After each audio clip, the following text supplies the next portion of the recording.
Let's be honest. For most of your life, you've probably been fed a line about self-pleasure. You were told it was something for your younger years, a private act you should have outgrown by the time you hit 50. But the truth is, after 60, masturbation isn't just normal, it could be the very thing that stands between a vibrant life and a quiet decline. My name is Dr. Nimra, and as a physician specializing in geriatric care for women, I've spent over 30 years helping women just like you. I've seen the silent fallout from decades of neglect, shame, and pure misinformation. Too many good women suffer, not from unavoidable disease, but from what they were never taught. The reality is that most older women either masturbate in a way that works against them, or worse, they stop altogether. They don't realize that how they touch themselves, how often they do it, and the mindset they bring to it can shape everything from hormones and pelvic health to the sharpness of the brain. Yes, it's true, this one simple act, when done poorly, can contribute to painful sex, bladder issues, and emotional distance. But when done right,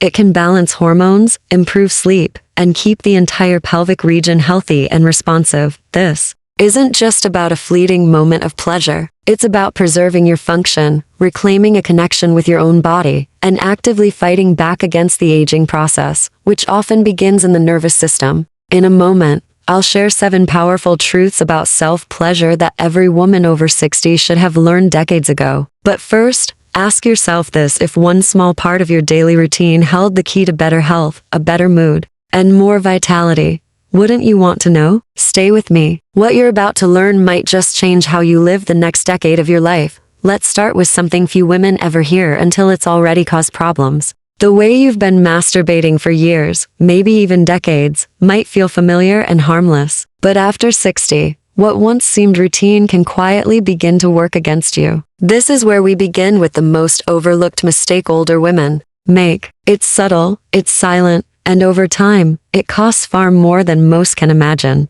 Mindless, mechanical masturbation can lead to numbness and pain. Over the years, I've had hundreds of older patients come into my office with quiet shame in their eyes, their voices barely a whisper. Once trust is built and we have an honest conversation, I'll ask, "Do you ever masturbate?" Almost always.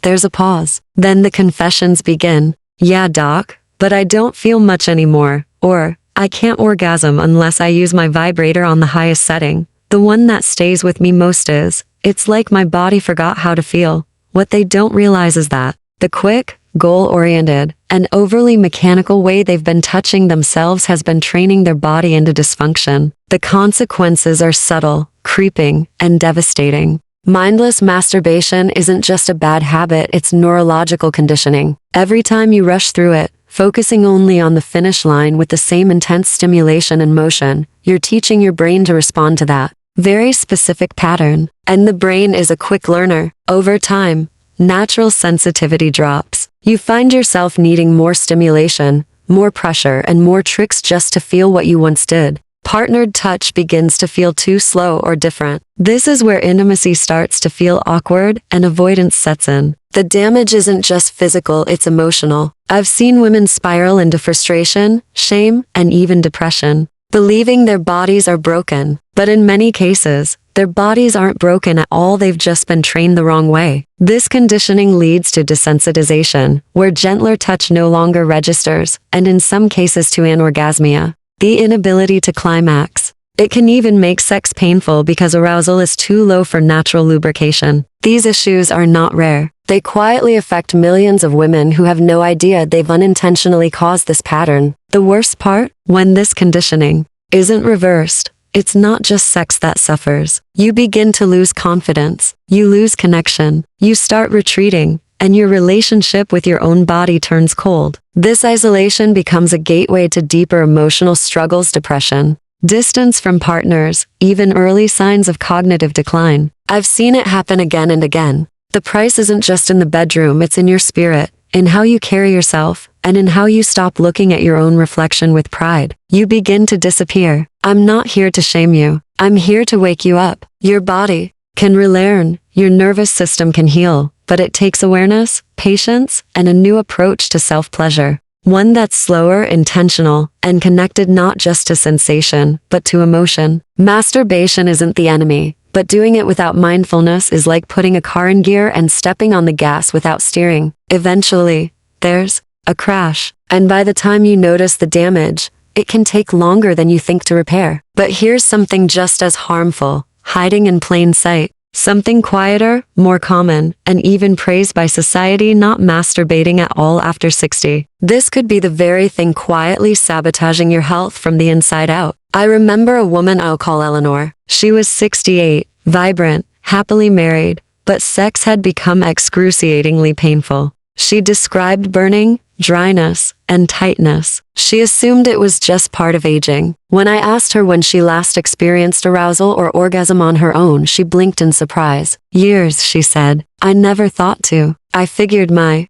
body would just adjust." That belief is the problem. Your sexual organs aren't designed to go dormant. Without arousal and orgasm, blood flow to your vaginal and clitoral tissues drops. When that happens, the tissues thin, dry, and lose elasticity, a condition called vaginal atrophy. It leads to pain, urinary tract infections, and incontinence. Your vagina isn't designed to be a dry, unused space. Arousal and orgasm are like watering a garden. Without that nourishing blood flow, things wither. This is serious chronic. Atrophy doesn't just make sex painful. It can lead to urinary urgency, frequent infections, and a diminished quality of life. Many women start wearing pads, scheduling life around bathroom breaks, and avoiding activities they love, all because of a preventable condition. Once Eleanor understood what was happening, she began reconnecting with her body, not out of duty, but out of self-care. Over time, the pain eased, sex became enjoyable again, and more importantly, she regained a spark of vitality. Neglecting this part of your health isn't just about discomfort. It's about losing a vital part of your well-being. And here's something most women don't realize: years of shame, guilt, and silence around self-pleasure only make the physical symptoms worse. I see this kind of shame all the time. It's the way women avoid eye contact when I mention sex or masturbation. They laugh it off, change the subject, or say, "Doc, that's not something I do anymore." But the truth is, they stopped not because they wanted to, but because they were taught they shouldn't. That shame, quiet and unspoken, is one of the most destructive forces against a woman's health. It creeps in from decades of being told self-touch was dirty or wrong. Those messages don't just vanish, they settle into your nervous system and quietly shape how you see yourself. This disconnection isn't just emotional, it becomes biological. Healthy sexual touch, including self-pleasure, regulates cortisol, boosts dopamine, fosters oxytocin, improves sleep, mood, and cognitive function. Shame disrupts all of this. It tightens muscles, elevates stress hormones, and traps you in guilt loops. Chronic stress caused by shame is linked to depression, anxiety, heart disease, immune issues, and even dementia. I had a patient, Carol, 72, recently widowed and deeply depressed. She had no major health issues but felt numb and isolated. She told me she hadn't had any sexual activity alone or with a partner in over a decade. "I thought that chapter was closed," she said, but underneath was grief for the loss of connection with herself. We worked together, slowly, without shame or pressure. After a few weeks, her sleep improved, her posture shifted, and she began to laugh again. Even her blood pressure dropped. She wasn't broken, she was reconnected. Shame takes your vitality an inch at a time. It tricks you into thinking you're too old to feel alive. But you're not. You are never too old to touch yourself with care, dignity, and purpose. And if shame can damage your spirit that much, what happens when hormonal decline adds to the mix? Your hormonal balance doesn't just change with age, it declines faster.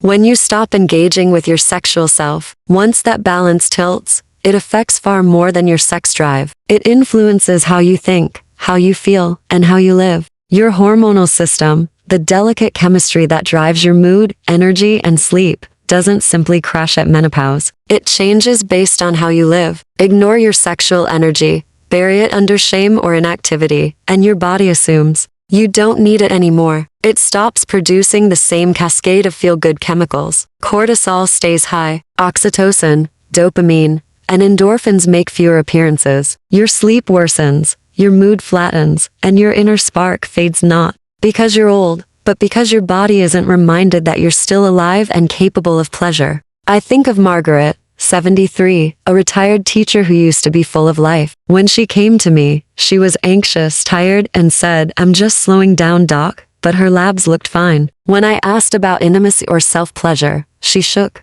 her head. "I don't see the point anymore." That belief is the real threat, not age, but the moment you stop seeing your sexuality as a living part of who you are. When Margaret began re-engaging with herself without shame or expectation, everything shifted. Her anxiety eased, her sleep improved, her voice softened, and she started painting again. The body responds to what you give attention to. Ignore your sexual self, and your hormones listen. Reawaken it, even through solo touch, and your brain responds with chemicals that lower stress, improve mood, and enhance overall well-being. Studies have shown that orgasm triggers a surge in oxytocin, the bonding hormone, and endorphins, natural pain relievers that improve sleep and reduce stress. Your body is designed to respond to pleasure and connection. Give it nothing, and it will eventually give nothing back. The cost of that is enormous: chronic stress, poor sleep, increased risks of heart disease, diabetes, cognitive decline, and depression. It's not just about sex, it's about life itself. And most women don't realize how far they've drifted from themselves until it feels nearly impossible to return. But there's a way back. It starts not with medication, but with reclaiming your connection to your own body, on your terms, in your own space, without guilt. This is about reminding your biology that you're still here and still alive. And if that surprises you, wait until you hear what's next, because there's something even more critical than mood and hormones. Most women are quietly damaging it every time they convince themselves they no longer need to care. Pelvic function is a use it or lose it system. There's a quiet lie many women come to believe after 60. If I'm not having sex, I don't need to worry about what's going on down there anymore. I've heard it countless times, and it couldn't be further from the truth.